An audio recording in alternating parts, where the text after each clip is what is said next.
The best way to protect your bicycle against theft is a heavy-duty lock. A U-lock is the most secure option.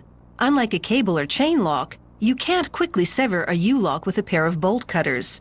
It takes large, conspicuous tools, not something a thief can likely get away with unobserved. U-locks come in various sizes, so that you can lock your bike to different structures, from thin bike racks to thicker tree trunks. The shackle and lock are made of hardened, high-alloy steel, which is resistant to cutting, sawing, and twisting. To shape the shackle, workers load steel bars into a computer-guided bending machine. The machine applies more than 25 tons of force to bend the bar into the shape of a U.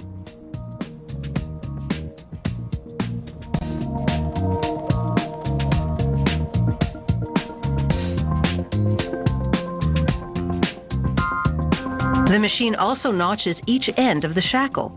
These notches are what receive the locking bolts. To make the steel hard enough to be tamper-proof, they send the shackle to an outside facility for heat treatment.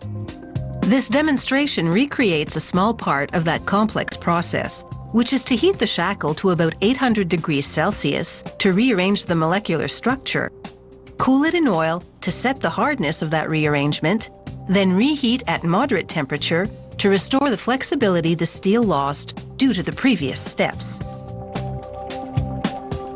When the shackle returns to the factory, a laser machine precision measures and, if necessary, corrects the dimensions as per specifications. Then the shackle is dipped in durable anti-corrosion paint.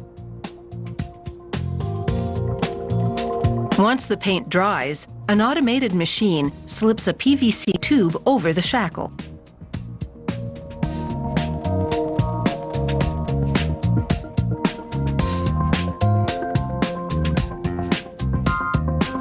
Next, they screw a plastic bracket to one end of the shackle. This connects to a corresponding bracket you screw to your bike frame to mount the lock on the bike when you're cycling. The rectangular block that houses the locking system is called the lock body.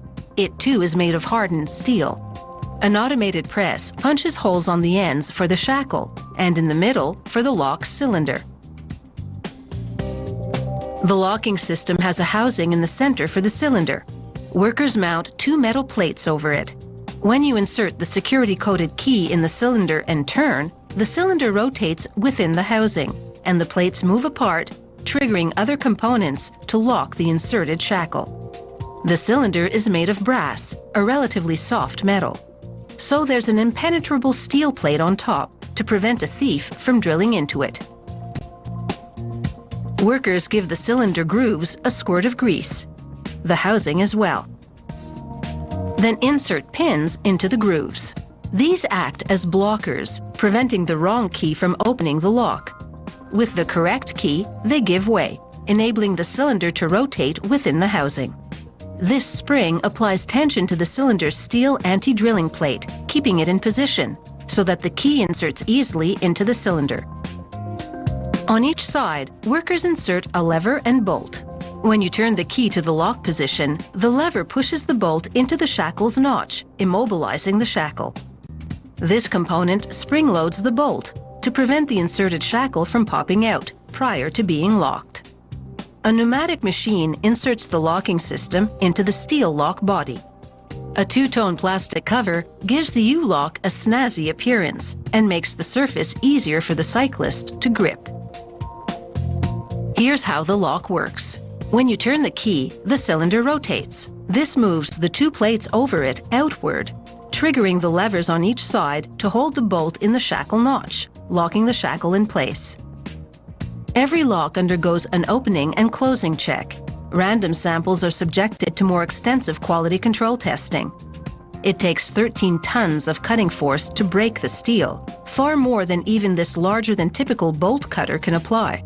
This torsioning machine measures how much twisting the U-lock can withstand. A bike robber would have to apply more than 160 kilograms of force with a crowbar. The bike owner, on the other hand, needs only the coded key.